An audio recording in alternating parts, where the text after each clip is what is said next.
Hello दोस्तों। Persian gulf में bombs गिरे। मार्केट्स की सबसे पहली चिंता ऑयल को लेकर थी।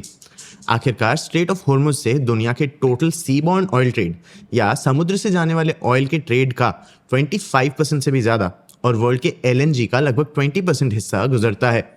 हमने कुछ दिन पहले इसे एक डिटेल वीडियो में कवर किया था। लेकिन ऑयल से भरे शिप्स को बस मिसाइल्स नहीं रोकते, इन्हें एक कागज़ का टुकड़ा भी रोक सकता है। एक्चुअली ये कागज़ नहीं बल्कि इस कागज़ की कमी इन शिप्स को रोक सकता है। शायद the pen is mightier than the sword वाली कहावत यहाँ सबसे ज़्यादा रियल लगती है। ये कागज़ होता है मरीन इंश्योरेंस, और हमें लगा कि जो चीज़ नॉर्मली फाइनेंशियल और लीगल जार्गन का एक सेट लगती है वो एक्चुअली अपनी एक स्टोरी डिजर्व करती है। आज के इस वीडियो में हम करंट ईरान इजराइल कॉन्फ्लिक्ट का मरीन कार्गो पे इम्पैक्ट समझेंगे।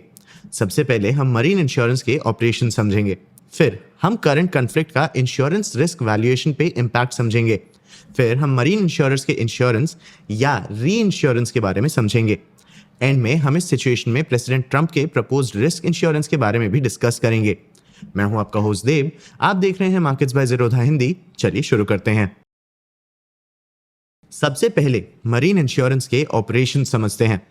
देखो दोस्तों, एक शिप सिर्फ इसीलिए मूव नहीं करता क्योंकि इसके पास कार्गो है, वो मूव करता है क्योंकि प्रॉमिसेस की एक पूरी चेन उस सिस्टम को जोड़ के रखती है।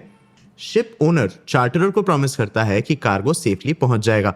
चार्टरर कार्गो के ओनर को अश्योरेंस देता है कि गुड्स प्रोटेक्टेड हैं, और कार्गो ओनर उस बैंक को ये यकीन दिलाता है जो इस ट्रेड को फाइनेंस करता है कि शिपमेंट इंश्योर्ड है। इंश्योरेंस ही वो चीज़ है जो इन सब प्रॉमिसेस को बिलीवेबल बनाती है। इनमें से कोई भी लिंक टूट गया तो पूरी चेन कोलैप्स हो जाती है। अगर कार्गो इंश्योर्ड नहीं है तो banks letters of credit issue नहीं करते जो ग्लोबल ट्रेड में पेमेंट गारंटी करते हैं। पोर्ट्स अनइंश्योर्ड वेसल्स को डॉक नहीं करने देते, यहाँ तक कि शिप का क्रू भी सेल करने से मना कर सकता है। ये कुछ हद तक वैसे ही है जैसे आप कार बिना मोटर इंश्योरेंस के ड्राइव नहीं कर सकते, बस यहाँ स्टेक्स बहुत ज़्यादा हाई होते हैं और रूल्स बहुत स्ट्रिक्ट होते हैं। और एक और बात, मरीन इंश्योरेंस हेल्थ इंश्योरेंस या टर्म प्लान की तरह एक सिंगल पॉलिसी नहीं होती। ये पॉलिसीज का एक पूरा स्टैक होता है जो अलग अलग चीज़ों को कवर करता है।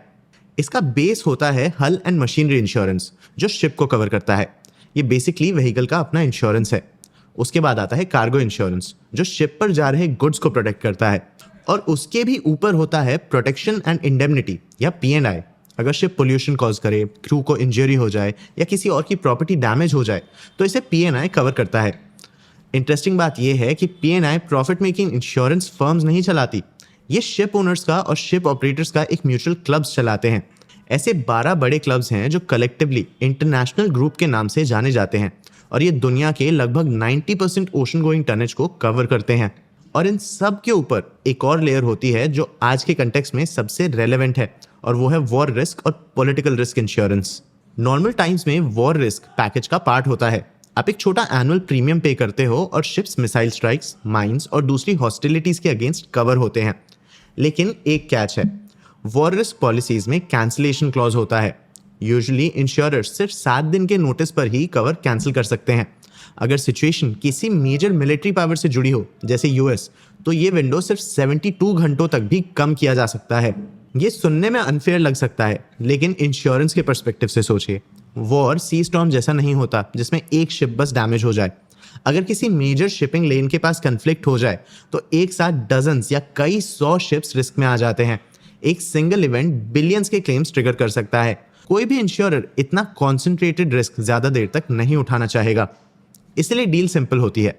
पीस टाइम में ये कवर देंगे, लेकिन जैसे ही सिचुएशन एस्केलेट होती है इनके पास पीछे हटने का राइट रहता है। और अभी रिसेंटली एग्जैक्टली यही हुआ।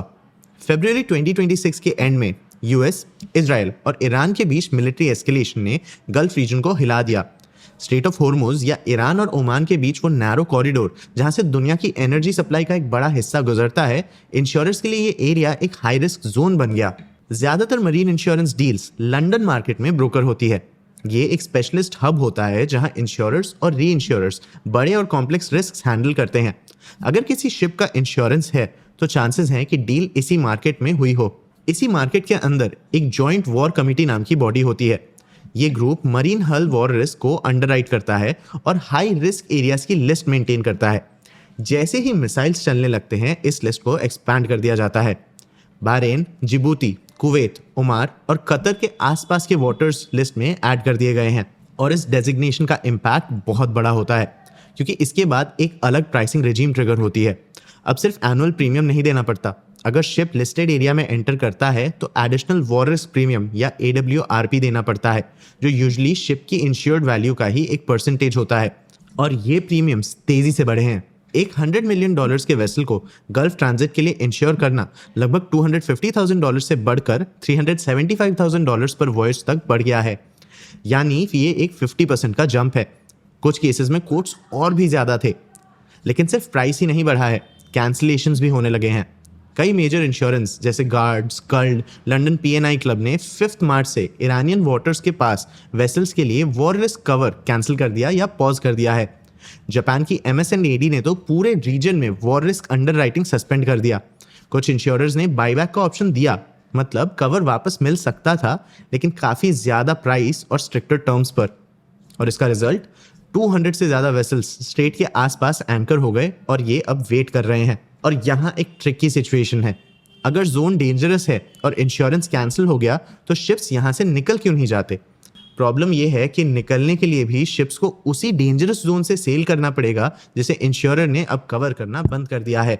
अगर इस दौरान कुछ हो गया जैसे मिसाइल, माइन या एक्सीडेंटल डैमेज, तो शिप ओनर पूरी तरह से एक्सपोज्ड है। कोई भी एक $100 मिलियन या उससे भी ज्यादा के वेसल के साथ ये रिस्क नहीं लेगा। और मान लीजिए शिप सेफली बाहर निकल भी गया तो पोर्ट्स अनइंश्योर्ड वेसल को एक्सेप्ट नहीं करेंगे। बैंक्स भी लेटर्स ऑफ क्रेडिट ऑनर नहीं करेंगे अगर इंश्योरेंस पेपर वर्क इनकम्प्लीट हो। और वॉर जोन से बिना वॉर रिस्क कवर के सेल करना शिप की बाकी इंश्योरेंस पॉलिसीज को भी वॉइड कर सकता है। इसीलिए शिप्स फ्यूल और क्रू कॉस्ट बियर करते हुए वहीं खड़े हैं। मूवमेंट इम्पॉसिबल था जब तक कवर रिस्टोर ना हो या सिचुएशन चेंज ना हो। हॉर्मुज से ट्रैफिक कोलैप्स हो गया, फ्रेट रेट्स बहुत बढ़ गए। VLCC या very large crude carrier charter rates China के लिए $424,000 पर डे क्रॉस कर गए। अब ये भी समझना जरूरी है कि इंश्योरर्स ने कवर कैंसिल करना शायद खुद नहीं चाहा था। कई केसेस में उन्हें मजबूर होना पड़ा क्योंकि उनके पीछे री इंश्योरेंस का जो लेयर होता है वो विड्रॉ कर लिया गया। री इंश्योरेंस बेसिकली इंश्योरर्स का इंश्योरेंस होता है। इससे इंश्योरेंस कंपनी $100 मिलियन जैसे बड़े अमाउंट की शिप पॉलिसी इशू कर सकती है बिना पूरा रिस्क खुद उठाए। री इंश्योरर रिस्क का एक पोर्शन ले लेता है। ये सिस्टम पावरफुल है लेकिन ये एक डिपेंडेंसी भी है। जैसे ही री इंश्योरर्स वॉर रिस्क जैसे फैक्टर्स के कारण नर्वस हो जाते हैं, वो अपनी कैपेसिटी श्रिंक कर देते हैं। और जब री इंश्योरेंस कैपेसिटी कम हो जाती है, इंश्योरर्स को प्राइसेस बढ़ाने, टर्म्स टाइटन करने या पॉलिसीज कैंसिल करने पड़ते हैं। GIC री का एग्जाम्पल लेते हैं, जो इंडिया का एक स्टेट ओन्ड री इंश्योरर है। उसने 3 मार्च से मल्टीपल हाई रिस्क जोन्स जैसे Persian gulf, gulf of Oman और इंडियन ओशन के कुछ पार्ट्स में मरीन हल वॉर रिस्क कवर विड्रॉ कर दिया। और बात सिर्फ विड्रॉल पर नहीं रुकी। GIC री ने वार्न किया कि अगर कोई वेसल कट ऑफ डेट के बाद इन जोन से ट्रांजिट करे, पोर्ट कॉल करे या ड्राई डॉक करे तो उसे ब्रीच ऑफ वारंटी माना जाएगा। इंश्योरेंस लैंग्वेज में इसका मतलब है कि आपका कवर ऑटोमेटिकली खत्म हो जाता है। और जो मरीन इंश्योरर्स GIC से री इंश्योर्ड थे, वो अब अकेले रिस्क फेस कर रहे थे। इसके बाद एक चेन रिएक्शन स्टार्ट हो जाता है। शिप ओनर्स अनइंश्योर्ड जोन में वेसल भेजने का रिस्क नहीं लेते, चार्टरर्स कॉन्ट्रैक्ट फुलफिल नहीं कर पाते, बैंक्स इंश्योरेंस डॉक्यूमेंट के बिना शिपमेंट फाइनेंस नहीं करते, शिप्स अफेक्टेड जोन के बाहर पाइल अप होने लग जाते हैं, पोर्ट्स कंजेस्ट हो जाते हैं, फ्रेट रेट्स बढ़ जाते हैं क्योंकि अवेलेबल शिपिंग कैपेसिटी कम हो जाती है, कमोडिटीज के प्राइसेस बढ़ने लगते हैं क्योंकि डिलीवरी टाइमलाइंस अनसर्टेन हो जाते हैं। और फिर ये साइकिल खुद ही को फीड करता रहता है। जितना ज़्यादा रिस्क और अनसर्टेनिटी बढ़ता है, इंश्योरर्स उतने कॉशियस हो जाते हैं, कैपेसिटी और श्रिंक होती है और ज़्यादा शिप्स साइड लाइन्स पर चले जाते हैं। आखिरकार इसका इम्पैक्ट कमोडिटी इन्फ्लेशन पर भी पड़ता है और ट्रेड बहुत एक्सपेंसिव हो जाता है। ये कोई थ्योरेटिकल बात नहीं है, ये पैटर्न पहले भी देखा गया है। 1980s के ईरान इराक टैंकर वॉर के दौरान कमर्शियल टैंकर्स टारगेट हुए थे और इंश्योरेंस प्रीमियम शार्पली बढ़ गए थे। 2023 के एंड में रेड सी में हूथी अटैक्स के बाद वॉर रिस्क प्रीमियम स्पाइक हुए। जब अटैक्स और बढ़े तो प्रीमियम्स रिपोर्टेडली शिप वैल्यू के 1% तक पहुंच गए। मतलब $1 मिलियन के शिप के लिए एक वॉयज पर $1 मिलियन का इंश्योरेंस प्रीमियम। ट्रैफिक पूरी तरह रुका नहीं, लेकिन काफी शिप्स ने रूट चेंज कर दिया और केप ऑफ गुड होप की तरफ से सेल किया। इससे जर्नीज कई हफ्ते लंबे हो गए और कॉस्ट बहुत बढ़ गए। रिपोर्ट्स के मुताबिक प्रेसिडेंट डोनाल्ड ट्रंप ने गल्फ में ऑपरेट करने वाली शिपिंग कंपनीज को government back political risk insurance और फाइनेंशियल गारंटीज देने का प्रपोजल दिया है। ऐसा पहले भी हुआ है। ईरान इराक वॉर के दौरान यूएस नेवी ने गल्फ में टैंकर्स को एस्कॉर्ट किया था। लेकिन एक इंपॉर्टेंट डिफरेंस है जो अक्सर मिस हो जाता है।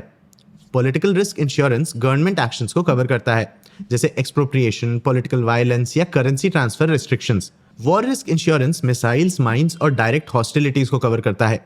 ये दोनों अलग प्रोडक्ट्स हैं। Political risk policy war risk का कंप्लीट सब्स्टिट्यूट नहीं हो सकता। शायद इसी वजह से ट्रंप गारंटी के बाद भी इंश्योरेंस कॉस्ट्स 12 गुना तक बढ़ गए।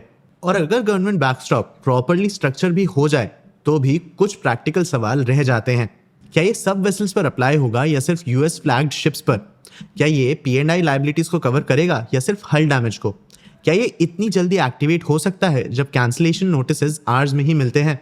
और सबसे इंपॉर्टेंट, क्या री इंश्योरर्स गवर्नमेंट गारंटी को सफिशिएंट मानेंगे या फिर वो भी कॉशियस ही रहेंगे? स्टेट बैकस्टॉप कुछ हेल्प तो करता है, लेकिन ये मार्केट के ओपिनियन को बदल नहीं सकता जब रिस्क एक दूसरे से जुड़े हों और वॉलेटाइल हो। आपको क्या लगता है, क्या ट्रंप का इंश्योरेंस इन शिप्स के लिए काफी होगा? इन टेंशंस का और लॉन्ग टर्म इम्पैक्ट क्या हो सकता है? अपने व्यूज हमें कमेंट सेक्शन में जरूर बताना। आगे आप कौन से टॉपिक्स पे वीडियोस देखना चाहते हो ये भी हमें कमेंट सेक्शन में जरूर बताना। अगर ये वीडियो आपको इन्फॉर्मेटिव लगा तो इसे लाइक और शेयर जरूर करना। ऐसे ही और वीडियोस के लिए चैनल को सब्सक्राइब भी कर लेना। आज के लिए इतना ही, मिलते हैं अगले वीडियो में।